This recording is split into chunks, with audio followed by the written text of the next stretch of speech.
uses violence. Anyone who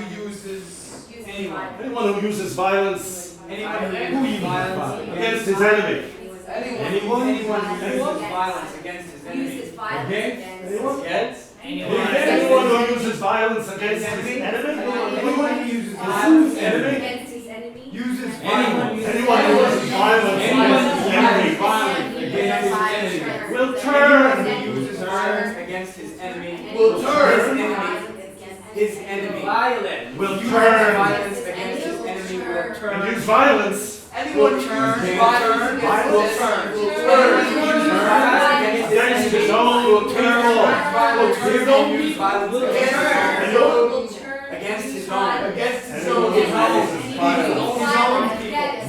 Anyone who uses violence against his enemy. Anyone who uses violence will turn. And uses violence against his enemy. Will turn. Anyone will turn. Against his own people. Anyone who uses violence against his body will turn against his body and use violence Will against his own violence. Uses violence against his enemy.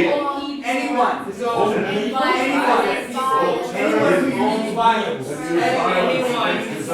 against his violence against anyone who uses violence against his enemy will use violence against his own people. Anyone will turn his own people. Anyone who uses violence against his enemy will turn and use violence against his own people.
Be free to be free of love.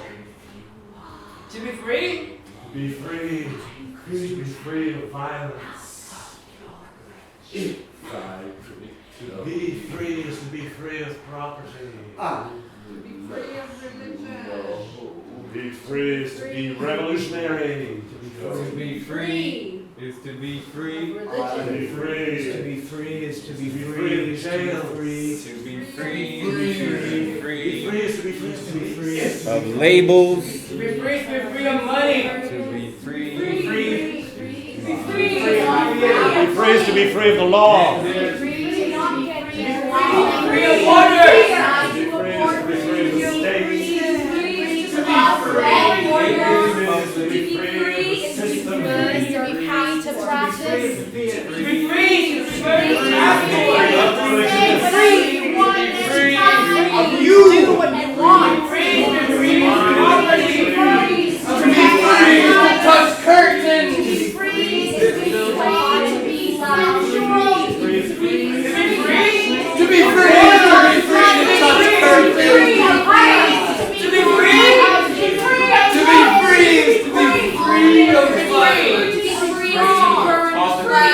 Be free to feel. To be free to feel. To be free to fly.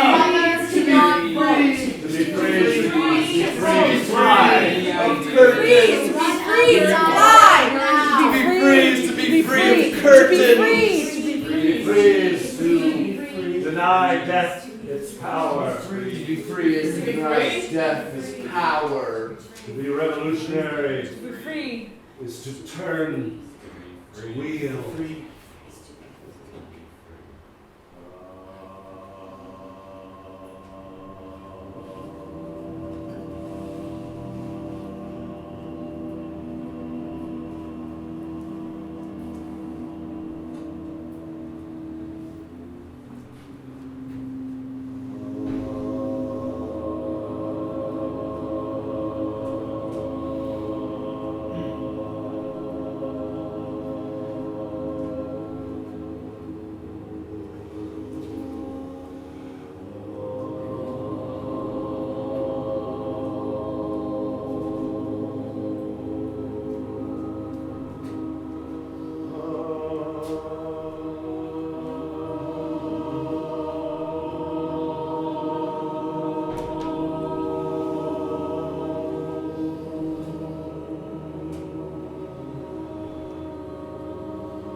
Not yet.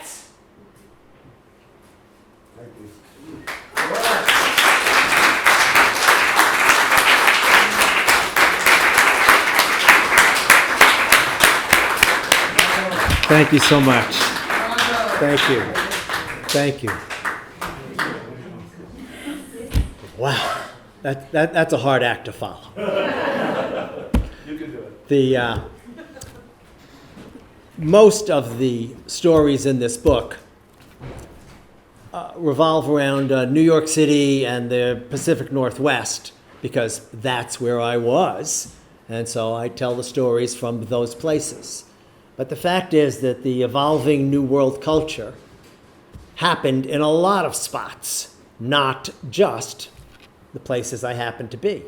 Vermont, obviously, incredible bunch of communitarian movements there, social movements there, educational movements there, environmental movements sprouted there, and also in the LA area. Yes, sirree. From the early days of the Surfers and the Butterfly family, early beatniks turned psychedelic. And because it's not in the book, I'd like to tell a short story that happened in this area. After the first rainbow gathering, I and my companion Karen and my daughter Eden, we didn't know what to do. Everything we planned in our lives went up to that point, and we were so dedicated, maybe it's naively or just because of the extreme total dedication, we weren't thinking past that. And so we retreated for a month into the Colorado mountains and, like they say in the sutras, lived on nuts and berries. And then meandered our way back to the West Coast through southern Colorado and through Tucson and here to Venice Beach, where we stayed with a friend from the Oregon Rainbow Farm who had moved to a houseboat on the Venice canals a few inches from where we're standing right now. Okay, a few yards from where we're standing right now. And Mary, whose houseboat this was, she said to us, "Oh, you've got to come down to Laguna because there is an event happening at the courthouse."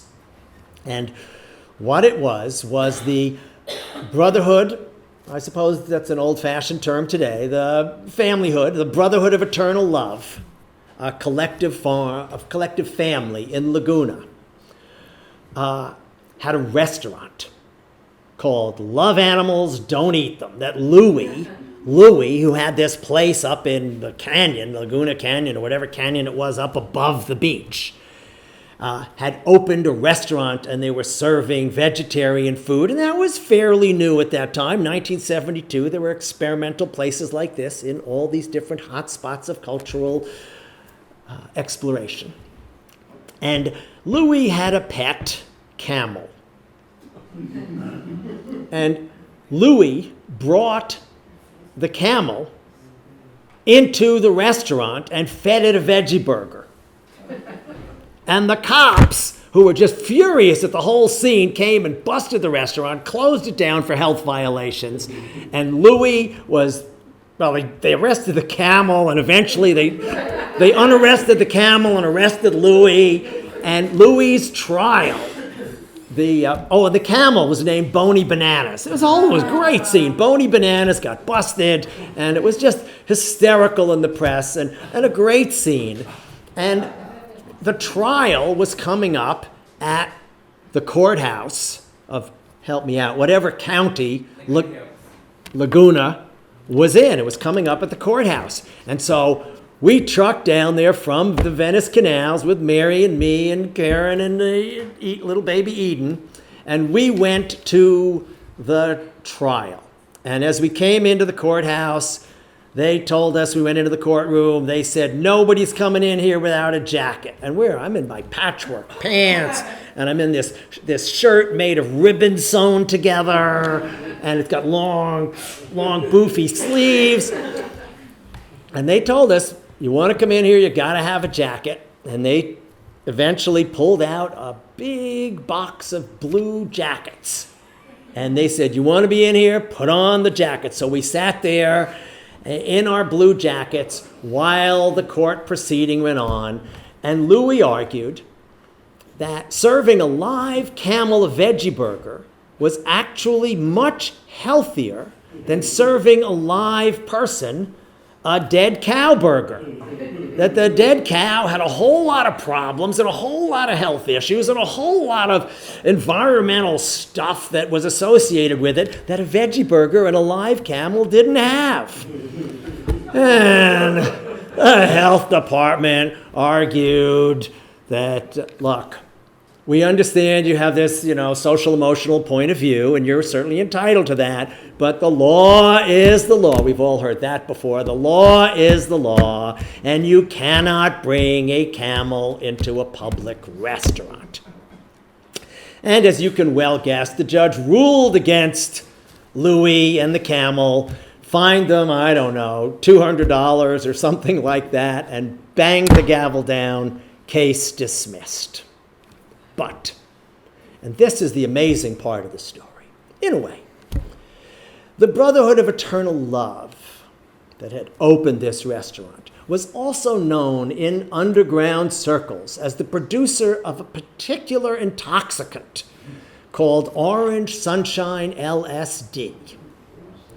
And when we walked back out into the courthouse, all over the courthouse were plastered, pasted, and pinned up wanted posters. And it had this sort of yogi-looking guy with his eyes crossed, looking upwards in a kind of yoga position and long streaming hair. And it said, "Wanted, Mr. Big, for the production of Orange Sunshine LSD. $10 million reward. Rumored to be somewhere in the Laguna Beach area now."